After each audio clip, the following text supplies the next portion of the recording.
तो चंद्रशेखर रावण से देख ले, राम जी की पद यात्रा में रावण भी चल रहा है, रावण भी बन के चल रहे हैं। राजीव गांधी जो थे उन तक का नाम बिल्कुल नाक कटा के रख, इसीलिए तुमको पप्पू कहा जाता है। समाजवादी पार्टी के समय में हर गांव के अंदर कोई भी महिला सुरक्षित, घर से निकलने से डर। आज के समय में हमारे योगी जी के सरकार में आज महिलाएं चाहे रात के 12 बजा हो या 1 बजा हो, किसी भी काम से इमरजेंसी में अगर निकलती हैं तो सीना चौड़ा करके निकलती। वो भी राम के सामने घुटने टेक के राम यात्रा में है। ये राम विरोधी कितने युग तक साथ में विरोधी रह पाएंगे? को भी यात्रा में चलना पड़ेगा। मैंने कहा ये दलित हैं, ये दलित नहीं है, ये कम्युनिस्ट हैं। दलित यहाँ भाई बैठे हैं जो दलित समाज से आते हैं। अगर यदुवंशी होते तो श्री कृष्ण जी के गुणगान करते। मेरा तो कहने का मतलब ये है, अगर वो यादव होते, हम मानते हैं वो यादव होंगे, लेकिन यदुवंशी नहीं। अगर वो अहिर होते तो अहिर का मतलब हरि तो वो अहिर, ना तो अहिर है ना तो यादव। चंद्रशेखर आजाद होते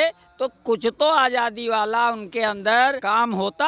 वो तो 26 को संविधान के लिए रैली निकालने वाले हैं, काम तो कर रहे हैं संविधान के लिए। अच्छा काम कर रहे हैं, संविधान को तोड़ने का काम कर रहे हैं या बनाने का काम कर रहे हैं? मारकाट करने वाले देश जो है विश्व गुरु के पटल पे जाके बैठा हुआ है। आज हमारे देश जीडीपी जो है विश्व की नंबर 1 जीडीपी। क्या पता कब गोली बारूद चल जाए, पहले एक समय नहीं था। करपात्री जी महाराज जी को साफ कर दिए, ऐसे महात्माओं को हम लोग ऐसे छोड़ देंगे? आप अंग्रेजी पढ़ के अध्यात्म के बारे में नहीं जान सकते, विज्ञान के बारे में जान। हेलीकॉप्टर कैसे बनाया जाएगा, जहाज कैसे बनाई जाएगी, ये कैमरा कैसे बनाया जाएगा, इसको आप जान। अध्यात्म जो है वो ही से ये सब निकले हुए है।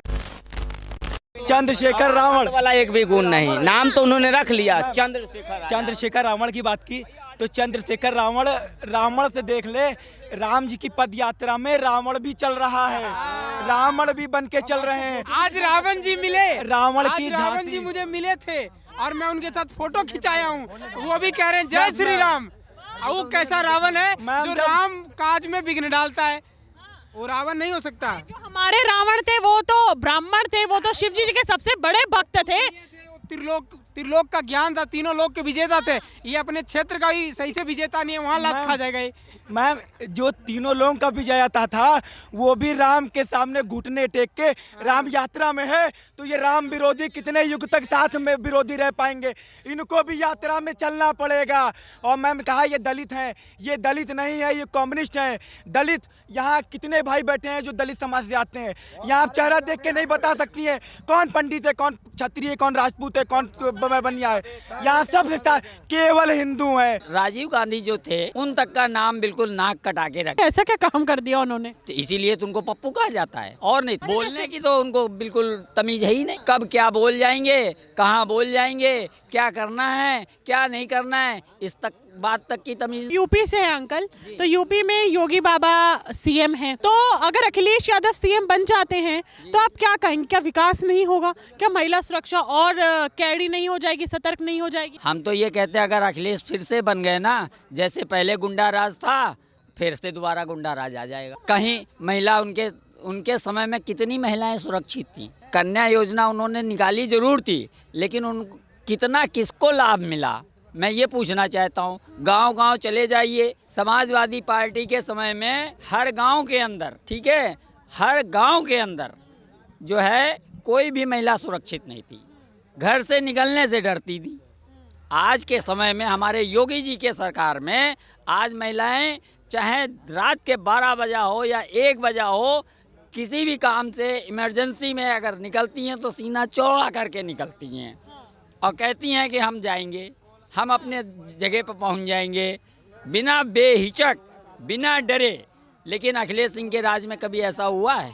कभी आपको आगे देखने को भी नहीं मिलेगा यूपी में ऐसा, अगर अखिलेश यादव की सरकार आ जाती है? कभी नहीं मिलेगा ऐसा। हमारे योगी जी जैसा नेता, सनातनी नेता ना हुआ है और ना आगे होगा कभी। होगा। अच्छा ठीक है, दामोदर यादव जो हैं दलित के अपने आप को मसीहा मानते हैं, वो कहते हैं कि अगर बाबा को इतना ही भविष्य दिखता है तो हमारा भविष्य बता दें, ये बता दें कि भारत कब पहली अर्थव्यवस्था बनेगा, ये क्यों नहीं बता दें कि इंडिया मैच हारेगा जीतेगा। पहलगाम अटैक पहले बता देते तो वो होता ही नहीं। पहलगाम अटैक, पहली बात तो मैं ये कहना चाहूँगा, दामोदर यादव को मैंने आज पहली बार तो सुना है, पहली बार तो उनका वंशज बताते हैं वो अपने आप को कि हम यदुवंशी हैं, हमें गर्व है। अगर यदुवंशी होते तो श्री कृष्ण जी के गुणगान करते। मेरा तो कहने का मतलब ये है, अगर वो यादव होते, सच असल के यादव होते, हम मानते हैं वो यादव होंगे, लेकिन यदुवंशी नहीं है। अगर वो अहिर होते तो अहिर का मतलब हरि, हरि, तो वो अहिर ना तो अहिर है ना तो यादव है। वो खाली उन्होंने तो ये भी है, उन्होंने तो हमारे जो क्या नाम उनको चंद्रशेखर कैसे बोलते हैं, शेखर आजाद। चंद्रशेखर आजाद, वो भी नाम चोरी करके रखा हुआ है। चंद्रशेखर आजाद नाम चोरी करके रखा है? क्यों उनके माता पिताजी ने वो नाम दिया है? चंद्रशेखर आजाद चोरी का नाम कैसे? जैसे मेरा नाम श्रवण कुमार शुक्ला है, ठीक है, हैं, तो मेरे अंदर सारे गुण तो श्रवण वाले नहीं हैं, लेकिन कुछ तो हैं। ऐसे ही अगर वो चंद्रशेखर आजाद होते तो कुछ तो आज़ादी वाला उनके अंदर काम होता। अरे वो तो 26 को संविधान के लिए रैली निकालने वाले हैं, काम तो कर रहे हैं संविधान के लिए। कौन सा काम कर रहे हैं? संविधान को तोड़ने का काम कर रहे हैं या बनाने का काम कर रहे हैं? मारकाट करने वाले, मारकाट की भाषा कहने वाले, अभी CS में जाने वाले, वो आज़ाद अपने चंद्रशेखर आज़ाद नहीं, चंद्रशेखर रावण हैं। जैसे कि रावण थे, रावण है, रावण रहेंगे। कैसा लग रहा है भाई यात्रा में शामिल होके? बहुत अच्छा लग रहा है दीदी, और आनंद आ रहा है। हाँ जी, हर तरफ भगवा ही भगवा है, हर तरफ श्री राम का नाम है। हाँ जी, जिस रास्ते से निकल रहे हैं उस रास्ते को पूरा भगवाई में कर दे रहे हैं। और ये सब बागेश्वर धाम बाबा जी का जो आशीर्वाद है और पूज्य गुरुदेव भगवान की कृपा से ये सब यात्रा चल रहा है अभी, और अच्छी तरह सफलतापूर्वक यात्रा चल रहा है अभी। अच्छा, सुविधाएं कैसी हैं? प्रशासन कैसा है? प्रशासन का व्यवहार आप लोगों के साथ कैसा है? दीदी बहुत ही बढ़िया प्रशासन रखा। जो दिल्ली का प्रशासन था उन्होंने भी बहुत हमारे साथ कोऑपरेट किया है। हमारा जो सुविधा का ज़्यादा ध्यान रखा उन्होंने, जैसे पानी का हमें व्यवस्था, पानी का व्यवस्था का पता नहीं लग रहा था हमें कि कहाँ पे पानी मिलेगा, कहाँ पे शौचालय है, कहाँ पे शौच वगैरह करना, कहाँ सोना पड़ना है। तो इसमें हमें वो दिशा निर्देश कर रहे थे, हमें निर्देशित कर रहे थे कि कहाँ पे आप सो सकते हैं। और यहाँ तक कि पुलिस वाले जाके हमें रास्ता भी दिखा रहे थे, वो जगह तक ले जाके छोड़ दे रहे थे, और बहुत अच्छा कोऑपरेट किया। और जो रास्ते में जैसे यात्रा को डिवाइड करना होता था, यात्रा को रुख मोड़ना होता था, तो पुलिस वाले पहले से ही 3-4 पुलिस खड़े होते थे और वो वहाँ तक छोड़ के जाते थे, इस मोड़ पे जिससे आपने मुड़ जा। हाँ, सकारात्मक माहौल हो गया है चारों। बिल्कुल, आज योगी और मोदी के राज में, डबल इंजन की सरकार में जो है ना, हमारे देश की अर्थव्यवस्था कहाँ से कहाँ पहुँच गई। इस चीज़ को देखिए, देश जो है विश्व गुरु के पटल पे जाके बैठा हुआ है। आज हमारे देश की GDP जो है विश्व की नंबर 1 GDP है।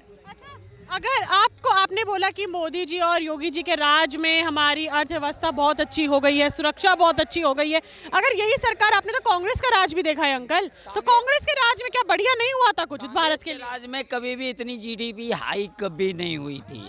गरीब गरीब ही था, गरीब गरीब ही था, अमीरों का जेब भरी रहती थी। अच्छा ठीक है, अभी हम एक और खबर सामने आ रही है कि 44 देशों से 12 लाख मुसलमान आ रहे हैं अपनी समस्या बताने, और ये मेला हर साल लगता है। लेकिन हिंदू पक्ष का कहना है कि उनको अनुमति ना दी जाए भारत में घुसने की। नहीं, मेरा तो इस विषय में यही कहना है कि आए, उनका मोस्ट वेलकम है। उनके आने से उनकी संस्कृति से जो है ना, हमको कुछ शिक्षा ही मिलेगी। अच्छा, तो सुरक्षा का क्या, इंटेलिजेंस का क्या, सुरक्षा भी तो बरतनी होगी। अगर 44 देशों से 12 लाख लोग आएंगे तो सुरक्षा, जो हमारा छुपा हुआ चीज़ है, वो जो हमारा व्यक्तित्व है, सब कुछ जो समझ लेंगे। और हर व्यक्ति सकारात्मक ही नहीं होता, कई व्यक्ति उसमें नकारात्मक भी होगा। और इतने लोग प्रवेश करेंगे देश में, जब हमारे देश से कोई नहीं जाने देते, हिंदुओं को नहीं जाने देते, तो कहाँ आएंगे दूसरे हमारे देश में? क्या कहेंगे अंकल? 12 लाख मुसलमान हर साल आते हैं, इस बार भी आएंगे, है ना? 12-15 किसी की ज़रूरत नहीं है, ज़रूरत उतने की है जैसे ये जो आपका देख रहे हो पूरा समाज इतना इकट्ठा है। अब तो हैं, हम तो 80 करोड़ हैं, लेकिन अभी सबको पता कि अभी हमारी ज़रूरत इतनी है नहीं, जितने की ज़रूरत है बस उतने ही आए हैं। ठीक है, इतने में ही कार्यक्रम निपटा देंगे। हाँ, सब इसमें निश्चित है। जैसे जरूरत पड़ेगी वो आ जाएंगे। अभी तो रोका जा रहा है, बस करो, अब नहीं चाहिए भाई। नहीं तो तैयार बैठे हैं बाकी हिंदू आने के लिए। रुकने के लिए कौन बैठा है? अब सब जाग चुके हैं, अब नहीं रुकने वाले हैं। यहाँ की व्यवस्था भी तो देखनी है, व्यवस्था भी तो देखनी है। अब हमारे विषय में मान लीजिए जो भी करना है, ये हमारे जो बड़े हैं, पूज्य संत लोग हैं, ये लोग जाके बात करेंगे ना। हम लोग थोड़ी संसद में जाके बात करेंगे, ऐसा कोई नहीं होगा। हमारे जो है बड़े जो 10 हैं, मुख्य हैं, वही बात करेंगे, वो फिर हमें आदेश करेंगे। बड़ों के कहने पे, कर कमलों पे ही तो हम चलेंगे, आगे बढ़ेंगे। एक तरफ शास्त्री जी बात करते हैं कि गौ माता को राष्ट्र माता घोषित करना है, लेकिन वहीं दूसरी तरफ चाहे ईद हो जाए, चाहे कोई और त्यौहार हो जाए, गौ तस्करी हमेशा होती है, गाय काटी जाती है। उस पर क्या कहेंगे? एक तरफ राष्ट्र माता घोषित करना, लेकिन जहाँ गौ तस्करी होती है उसको कैसे रोका जाएगा? हमारा भारत बीफ एक्सपोर्टर भी है, सबसे बड़ी बात। तो उस पर आपको लगता नहीं कि ये दुर्भाग्य की बात है? एक तरफ राष्ट्र माता, दूसरी तरफ भारत बीफ भी एक्सपोर्ट कर रहा है। अब तो बहुत तकलीफ होता है, पहले तो इतना तकलीफ नहीं हो पाता था। अंतर में सोचते थे, जब से महाराज जी लोग बैठ गए हैं अब ये हो रहा है, अब ये बर्दाश्त नहीं हो रहा है। पहले तो चल जा रहा था कि मजबूरी थी, रक्षा तो हम लोग करते थे, लेकिन अब जो है ऐसे व्यक्ति को कुर्सी पे बैठाया गया कि ये कुछ करेंगे और ये भी कुछ नहीं कर पा रहे हैं। तो अब आपकी बजाय किसको कुर्सी पे बैठना चाहिए? फिर किसने? यही बैठेंगे, बैठ कर आएंगे तो इन्हीं से, लेकिन इनको दिखाएंगे कि भैया हम लोग शांत नहीं बैठे हैं, इंतज़ार बहुत कर लिए। अब आज हमको मजबूर होके महाराज जी लोग के साथ में, अब क्या पता कब गोली बारूद चल जाए। पहले एक समय नहीं था, कर पात्री जी महाराज जी को साफ कर दिए, तो ऐसे महात्माओं को हम लोग ऐसे छोड़ देंगे? विपक्ष बोलता है और काफ़ी नेता जो लोग हैं वो बोलते हैं कि धीरेन्द्र शास्त्री जी जो हैं वो पर्ची निकालते हैं, भविष्य बताते हैं, उनको पहले से ही पता होता है। लेकिन वह अब तो कुछ लोगों का ऐसा आरोप है कि पहले से उनको पता है कि पर्ची में क्या लिखा है, वही बोल देते हैं, झूठ बोलते हैं, अंधविश्वास फैलाते हैं युवाओं में। ऐसा है, उसके लिए आपको आध्यात्मिक ज्ञान की आवश्यकता है। आप अंग्रेजी पढ़ के अध्यात्म के बारे में नहीं जान सकते, विज्ञान के बारे में जान सकते हैं। हेलीकॉप्टर कैसे बनाया जाएगा, जहाज़ कैसे बनाई जाएगी, ये कैमरा कैसे बनाया जाएगा, इसको आप जान सकते हैं। आध्यात्म जो है वो ही से ये सब निकले हुए हैं, ठीक है। अब तिलक, सिखा, चोटी, चंदन वाले को तो गंवार मानते हैं, कोट पैंट वालों को कहते हैं कि ये बहुत पढ़े लिखे बड़े सभ्य हैं, जो गले में जो है टाई बांध अकड़े हुए हैं, फांसी लटकाए हुए, जाए कोई खींच दे तो पता चला जय श्री राम का नारा लग जाए। हाँ, तो ऐसा नहीं, भगवा रखिए, गमछा रखिए, जो हमारे पूर्वज रखते थे, हमेशा काम में आएगा। थोड़ा सा पसीना हुआ, पोंछ लीजिए। अच्छा, कुछ लोग कहते हैं कि पीएम जो है वो योगी बाबा होने चाहिए, जिस तरीके से उन्होंने अपना राज्य संभाल रखा है। अगर अखिलेश यादव सीएम बन गए तो क्या विकास नहीं होगा? क्या उत्तर प्रदेश का महिलाएं सुरक्षित नहीं होंगी? अतीक महाराज लोग फिर से पैदा हो जाएंगे, विकास में कमी नहीं होगा। जितना बुलडोजर सफाया किया है, वो तो एक समुदाय पे बुलडोजर चलाते हैं, ऐसे मोर्चा आएगा ऊपर ऊपर, ऐसे ऐसे। विपक्ष बोलता है कि एक ही समुदाय के ऊपर बुलडोजर चलाते हैं, हिंदू का सिर्फ पक्ष लेते हैं। तो ऐसा कौन सा मुख्यमंत्री है जो सिर्फ एक ही समुदाय को सपोर्ट करता है, बाकी तो दिखते ही नहीं उनको? ऐसा कुछ नहीं, हमारे योगी जी हिंदू को भी लेके चल रहे हैं, मुस्लिम को भी लेके चल रहे हैं। आज उन्होंने अभी देख लीजिए, जितने मुसलमान जिन लोगों ने अतिक्रमण किया था, अनाधिकृत रूप से उनकी गरीबों की ज़मीन कब्जा की थी, उस ज़मीन पे बुलडोज़र चला करके गरीबों को उस जगह पे मकान बना करके दिए हैं। इससे बड़ी खुशी की और क्या बात हो सकती है? जैसे आप हैं और आप जैसे जो लोग होंगे, आपकी विचारधारा जैसे लोग होंगे, वो कहते हैं कि डिम्पल यादव जो अखिलेश यादव की धर्मपत्नी है, मौलाना सादिर रशीदी ने कुछ टिप्पणी करी थी कि नंगी पीठ जो है दिख रही है। अगर जो पति अपनी पत्नी के बचाव में कुछ नहीं बोल पाया, वो महिलाओं की सुरक्षा अपने राज्य में क्या करेगा? ऐसा है, ये जो है कर ही नहीं सकते। धर्म का पता ही नहीं है ना इनको। धर्म तो यादव है, यदुवंशी है, कृष्ण के पता है कि हमारे कुछ हो सकता है कि इनसे हमारा कुछ नुकसान हो जाए, वो वोट प्रतिशत घट जाए। ये अपने नारी के सम्मान से ज़्यादा, नारी के सम्मान से ज़्यादा ये उसको मान रहे हैं, वोट प्रतिशत को।